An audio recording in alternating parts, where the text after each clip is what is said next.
Assalamualaikum warahmatullahi wabarakatuh.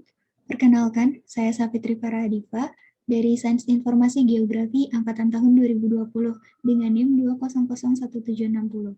Pada kali ini, saya akan mempraktekkan tutorial pengolahan citra digital change detection pada kawasan mangrove di Kabupaten Bekasi. Sebelumnya, saya akan menjelaskan sedikit mengenai change detection.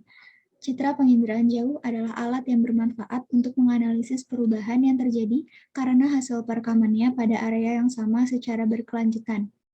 Maksudnya, citra penginderaan jauh merekam bumi secara berkelanjutan sehingga objek-objek dari tahun-tahun yang sudah lama masih dapat tersimpan fotonya dan dapat dibandingkan dengan foto-foto dari gambaran permukaan bumi pada tahun-tahun sekarang. Deteksi perubahan secara digital utamanya terdiri atas kuantifikasi dari fenomena temporal yang didapatkan melalui citra multiwaktu. Sederhananya, NDVI adalah ukuran keadaan kesehatan tumbuhan berdasarkan bagaimana tumbuhan memantulkan cahaya pada frekuensi tertentu. Klorofil sebagai indikator kesehatan vegetasi sangat menyerap cahaya tampak dan struktur seluler daun sangat memantulkan cahaya inframerah dekat atau NIR. Ketika tanaman terdehidrasi, sakit, atau terserang penyakit, lapisan spons memburuk dan tanaman menyerap lebih banyak cahaya inframerah dekat daripada memantulkannya. Dengan demikian, pengamatan vegetasi menggunakan panjang gelombang inframerah dekat atau NIR dibandingkan dengan cahaya merah memberikan indikasi akurat tentang keberadaan klorofil yang berkorelasi dengan kesehatan tanaman. Sehingga untuk rumus NDVI sendiri, yaitu NIR dikurang red dibagi NIR ditambah red. Pada citra sentinel, yang masuk ke dalam gelombang red adalah band 4, sedangkan untuk gelombang NIR adalah band 8.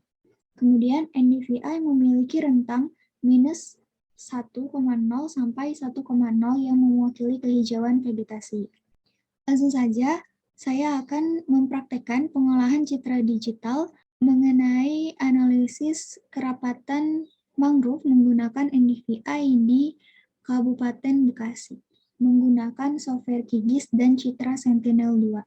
Sebelumnya, Citra Sentinel-2 dapat diperoleh dari web Earth Explorer atau skyhub.copernicus.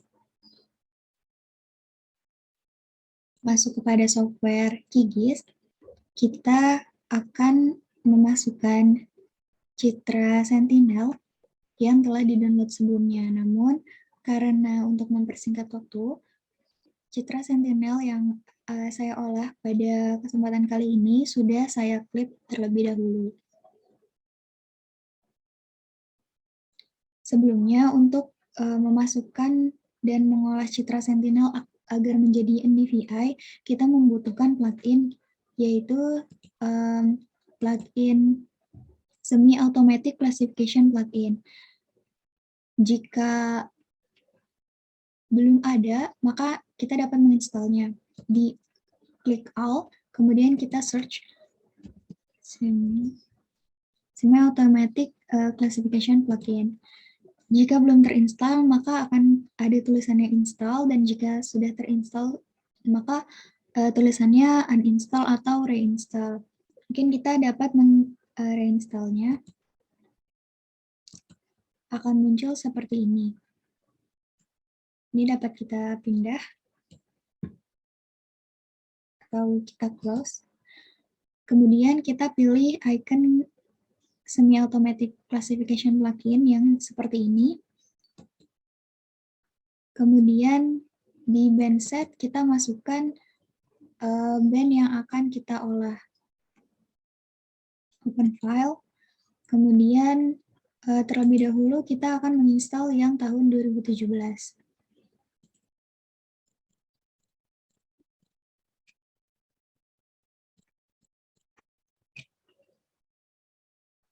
Kemudian kita dapat langsung memasukkannya yang tahun 2020.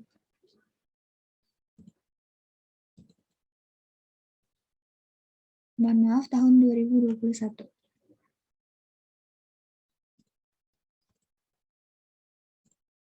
Jika sudah seperti ini, mengapa dipilih tahun 2017 dan 2021? Karena change detection merupakan metode untuk melihat perubahan dari suatu gambaran di permukaan bumi. Sehingga kita membutuhkan paling tidak 2 perbandingan tahun. Saya memilih tahun 2017 dan tahun 2021 ini karena saat pendownloadan yang dinilai memiliki tutupan awan paling sedikit adalah pada tahun 2017 dan 2021 ini. Kemudian langsung kita masuk ke band calc. Kita pilih NDVI.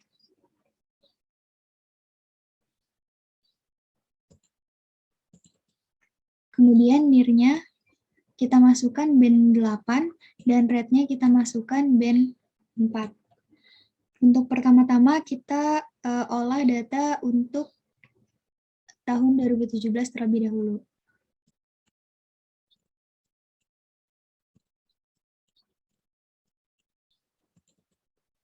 Jika sudah hijau seperti ini, artinya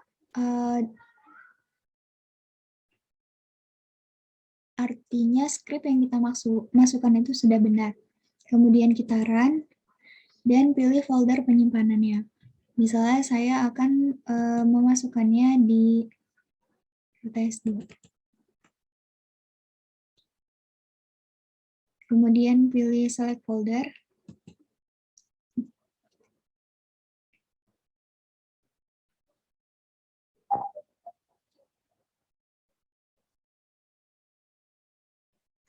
Tunggu. Kayaknya ada yang salah nih. Kemudian akan terlihat hasilnya seperti ini. Kita lanjutkan untuk tahun yang 2021. Kemudian kita ganti band ini jadi tahun 2021.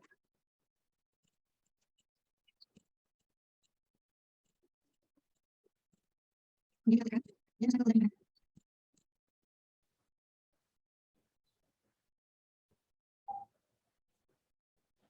Jika sudah, maka NDVI akan muncul pada layer.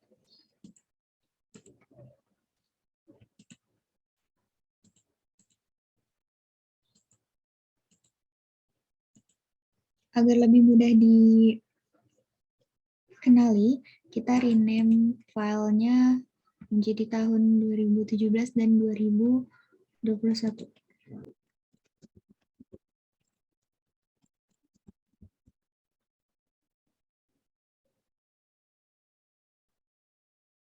Setelah itu, kita akan masuk kepada analisis perubahan NDVI dari tahun 2017 sampai 2021. Caranya yaitu menggunakan sebuah script seperti ini.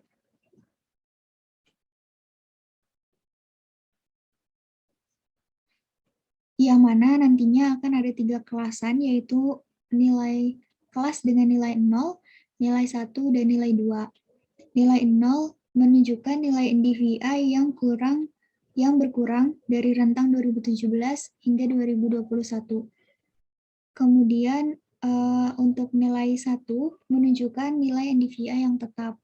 Sedangkan untuk nilai NDVI 2 menunjukkan nilai NDVI bertambah pada rentang waktu 2017 dan hingga 2021. Untuk script sendiri dapat dipelajari lebih lanjut pada link berikut. Kemudian masuk ke raster calculator.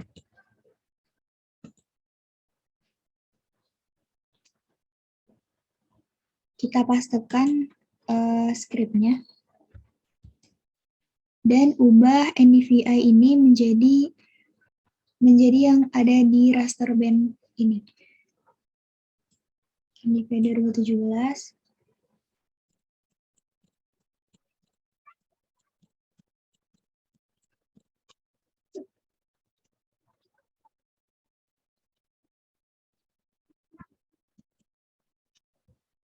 Kemudian kita pilih output layer. NDVI 2017.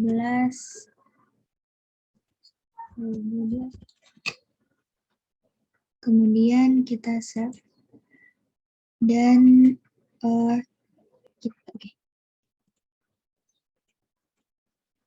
hasilnya akan menjadi seperti ini. Di sini terdapat nilai NDVI yang telah dikelaskan. Nilai 0 yang berwarna hitam menunjukkan nilai NDVI yang berkurang, sedangkan nilai 2 yang berwarna putih menunjukkan nilai NDVI yang bertambah. Kemudian kita masukkan SHP Mangrove yang telah di-download sebelumnya. Untuk pendownloadan sendiri dapat di-download dari link spbn.pusfatja.8.go.id. Dari web ini kita dapat mendapatkan SHP sebaran mangrove atau perubahan mangrove di Indonesia.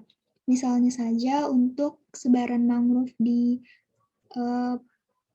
Jawa Barat misalnya pada tahun 2019, maka akan masuk beberapa shape file yang berwarna ungu seperti ini yang merupakan sebaran dari mangrove di Jawa Barat.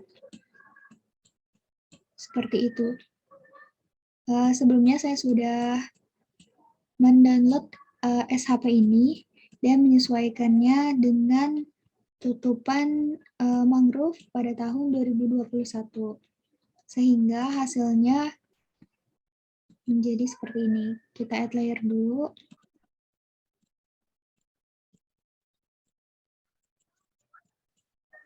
Nah, hasilnya seperti ini. Ini merupakan tutupan mangrove di Kabupaten Bekasi pada tahun 2021.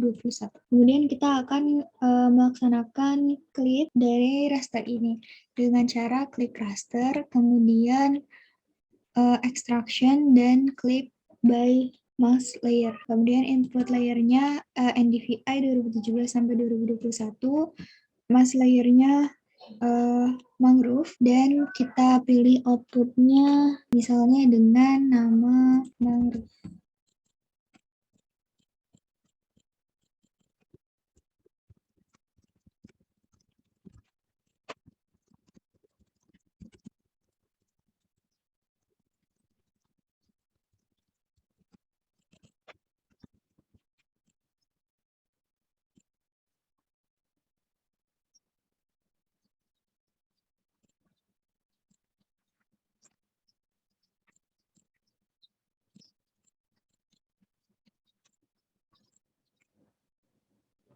Kemudian hasil dari perubahan mangrove dapat kita lihat di Open Attribute Table.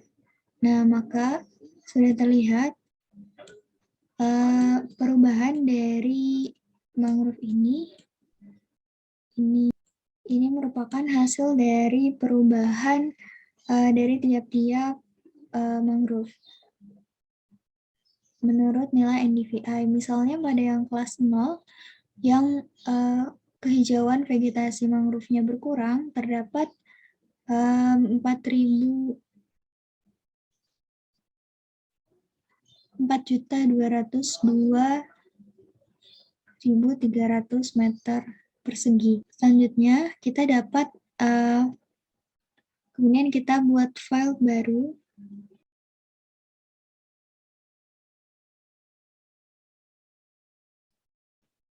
Lakukan perhitungan luas dengan menggunakan Open Field Calculator dan membagi nilai field yang meter persegi ini menjadi kilometer persegi.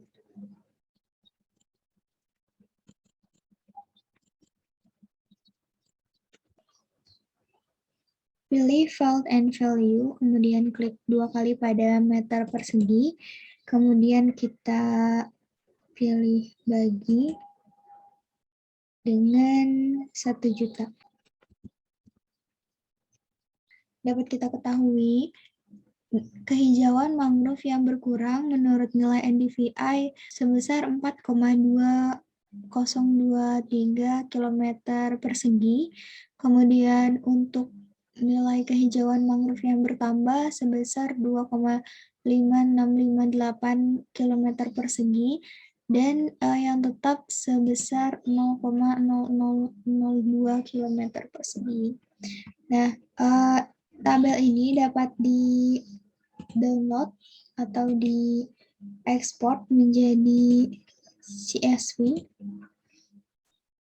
dan dapat dibuka di Excel.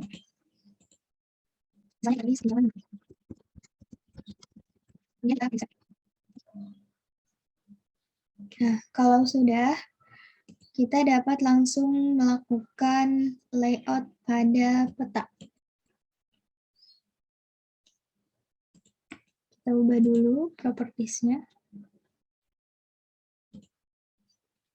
Dan selanjutnya kita dapat langsung membuat sebuah peta dari persebaran